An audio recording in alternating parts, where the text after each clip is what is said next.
اگر دو لوگ ایک ابیوسو ریلیشن شپ میں ہیں، عورت کی طرف سے یا مرد کی طرف سے، دونوں طرف سے، اور آپ اس ریلیشن کو چلانے کی ناکام کوشش کرتے جا رہے ہیں، وہ کیا اثر رکھتا ہے آپ کے، کتنا آپ کے لیے لیتھل ہو سکتا ہے مرد یا عورت کے لیے یا اس گھر میں موجود چھوٹے بچوں کے لیے؟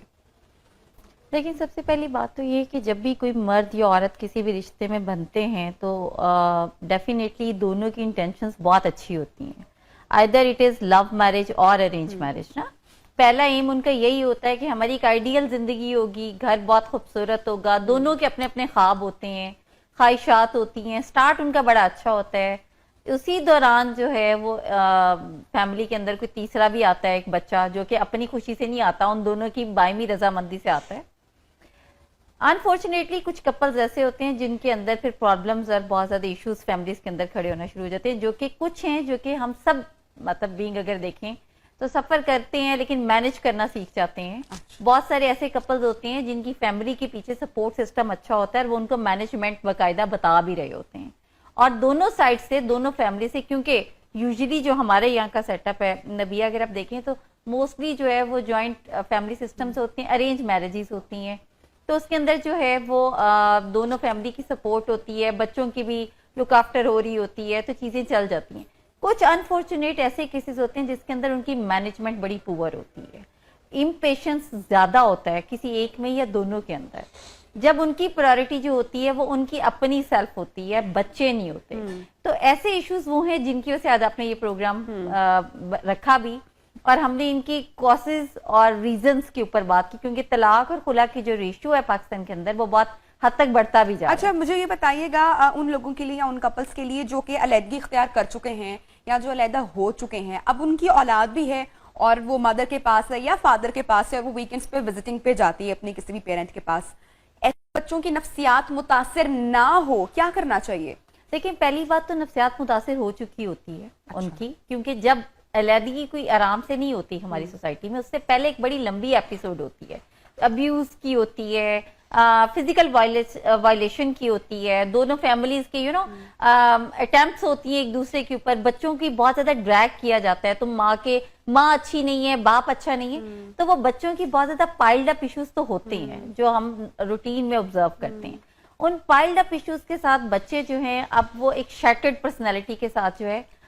اس سوسائٹی کے اندر اپیئر ہوتے ہیں. اب ماں کی ہر ممکن کوشش ہوتی ہے، کیونکہ انسیکیورٹیز ہے نا،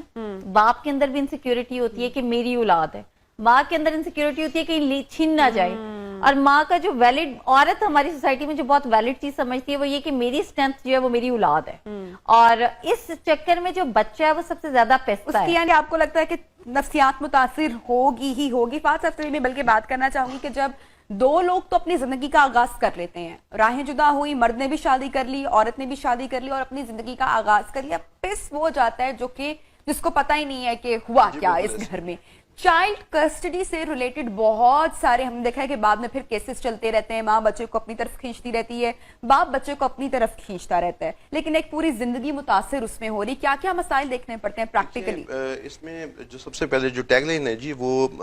ہم سمجھتے ہیں کہ divorce is always between spouses, it is never between parents. A child must not be deprived of easy and frequent access to either of his parents. ہوتا یہ ہے کہ جب چائلڈ کسٹڈی کیسز فائل ہوتے ہیں تو کورٹس میں عام طور پہ کورٹس آفٹر سم 8-10 مہینے لگاتی ہے، اور اس کے بعد ایک بڑا ریسٹرکٹیڈ سا اسکیجول الاؤ کرتی ہے نان کسٹوڈیل پیرنٹ کی فیور میں، جس میں 2 گھنٹے یا 3 گھنٹے کورٹ پریمیسز میں وہ بچے کو الاؤ کرتی ہے جی، مہینے میں 1 دفعہ یا 2 دفعہ آپ آ کے مل لیں. سائملٹینیسلی یہ تو کورٹ کے ریگرز اینڈ کرنچ ہے، پھر جو بچے کا پاسٹ ہے، جو ڈیورس کا پروسیس اس نے دیکھا اپنے پیرنٹس کا، جو بہت ونس لونگ فادر تھا یا living mother, whatever the whoever be the non custodial parent, جس کے وہ سینے کے ساتھ سر رکھ کے سویا کرتا تھا، وہ آل ٹوگیدر ایک دم ایک اسٹرینجر بن جاتا ہے. میری انڈرسٹینڈنگ یہ ہے کہ اس سچویشن میں جو پوسٹ ڈیورس ایشوز ہیں، ہماری جو سول معاشرے کی جو جنگ چلتی ہے یا اس طرح کی اسپاؤزز کی چلتی ہے، وہ civil custody of the minor پہ چلتی ہے. بچہ مجھے دے دو، بچہ اسے دے دو، اسی کے اوپر لٹیگیشن چل رہی ہے، اب ٹل سپریم کورٹ چل رہی ہے. میں سمجھتا ہوں جی کہ بچے کو، چونکہ جیسے میں نے پہلے کہا کہ اس سے separation between spouses, it is never between parents, تو بچے کو ایزی ایکسیس الاؤ ہونی چاہیے right from the day one litigation starts, right from the day one. آپ بچہ لیٹیگیشن میں آگے اب جب اس کا فالٹ ہی نہیں ہے, اس کا کوئی کنٹریبیوشن ہی نہیں ہے اس ڈائیورس میں, تو وائی ٹو ڈپرائیو ہم from having a reasonable access to his non custodial parent. ہمیں شیئرڈ پیرنٹنگ کی طرف جانا چاہیے. جو ہوا اچھا ہوا یا برا ہوا وہ پاس تھا. اب جو اس ڈائیورس کے یا سپریشن کے امپلیکیشنز ہیں, جو فال آؤٹس ہیں, جو سائیکولوجیکل ڈیریلمنٹ اس بچے نے سفر کرنی ہے سوسائٹی کے ہاتھوں, جو ابیوز کرنا ہے, اسے روکیں آپ. اسے آپ تب روک سکتے ہیں جب نان کسٹوڈیل پیرنٹ جو اس کی لائف میں ایگزسٹ نہیں کر رہا تو اس تک فری ایکسیس دیں.